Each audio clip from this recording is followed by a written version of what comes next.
Chantal Roberge Dupuis. Donc, je continue ma série de vidéos ce matin sur la conspiration. J'ai donc bien de la misère à retenir ce mot-là, conspiration, ok? Et puis, dans la deuxième série de vidéos que j'ai fait ce matin, je te parle du faux inceste ou du vrai inceste, mais très brièvement. En fait, c'est tout ce que je fais, c'est je te fais de la lecture en français, ok?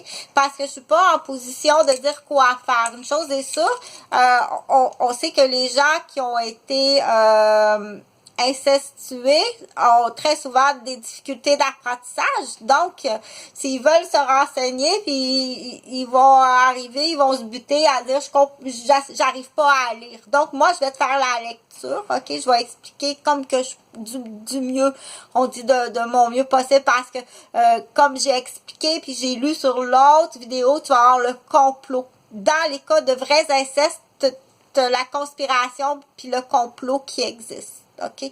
C'est-à-dire, pourquoi tu le dis pas puis tu le sais, c'est que un tient en otage l'autre. Pourquoi tu m'aides pas dans l'exemple? C'est parce que l'autre a quelque chose à se reprocher. Puis lui dit, si tu dis, moi, je vais te déclarer ça. Puis si tu dis, je vais te déclarer ça. OK? Donc, la victime, des fois, est vraiment prise. Puis, elle a pas la capacité de soit de communiquer, ou elle a pas, au niveau intellectuel, elle va être diminuée ou affectée. Mais ça va, tu voir, avec l'argent, je t'assure que l'argent, ça répare beaucoup. OK? C'est juste l'argent. C'est beaucoup l'argent qui va réparer tout ça. Donc, dépêche-toi à payer. Alors, les gens, c'est ça, les gens, ils vont s'entourer, ces gens-là, ben souvent, ils savent, là, ils vont s'entourer d'un conjoint ou d'une conjointe qui va tenir en otage. Il se trouvera pas une fille qui a rien, là, qui a rien. Il va se trouver une fille qui a quelque chose à se reprocher. Une barmaid qui a déjà mis un acide dans un drink. Tu comprends?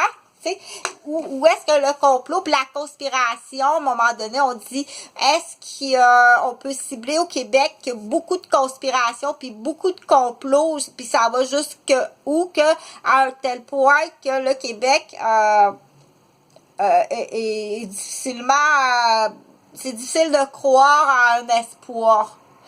OK, à ce moment-là, je te dis, moi, vie, c'est individu par individu. Dire, poursuis pas, passe pas par... c'est vraiment individu à individu. Donc, mais de toute façon, moi, je vais te lire des extraits, OK? Je me suis trompée sur l'autre vidéo, là. C'est vrai ou faux, souvenir d'inceste, le cas d'Anne. C'est pas Emmanuel, c'est le cas d'Anne. Puis, c'est l'auteur, c'est Emmanuel Gillot. Donc, c'est un livre, qui a été fait en 2008. C'est un extrait de la page 121 à 131. Vrai ou faux souvenir? Lorsqu'un événement... En passant, moi, j'ai pas été incestuée, là. Vraiment pas du tout. Moi, j'avais un papa des plus extraordinaires pour la génération de mon père, du temps qui était en bonne santé. Puis ma mère, j'ai pas été incestuée, OK? Vrai ou faux? Souvenir, lorsqu'un événement oublié depuis des années semble refaire surface au cours d'une psychothérapie. La première question qui se pose est celle de la véracité de ce souvenir. C'est-tu vrai? OK?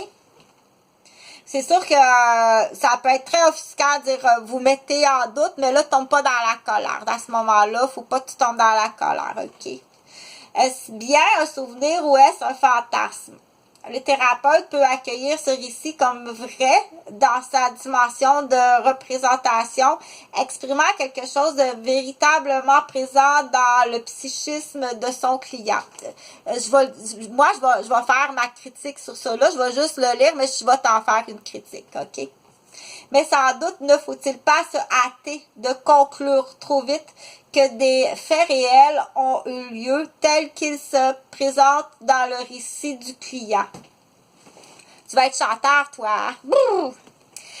Prendre le temps de l'élaboration en replaçant le récit dans le contexte de l'ensemble du travail. Du coup, thérapeutique semble particulièrement, en passant aussi, j'ai pensé à ça, semble particulièrement crucial lorsqu'il s'agit de souvenirs d'inceste ou d'abus sexuels. Une affirmation abusive par le thérapeute de la réalité. Wow!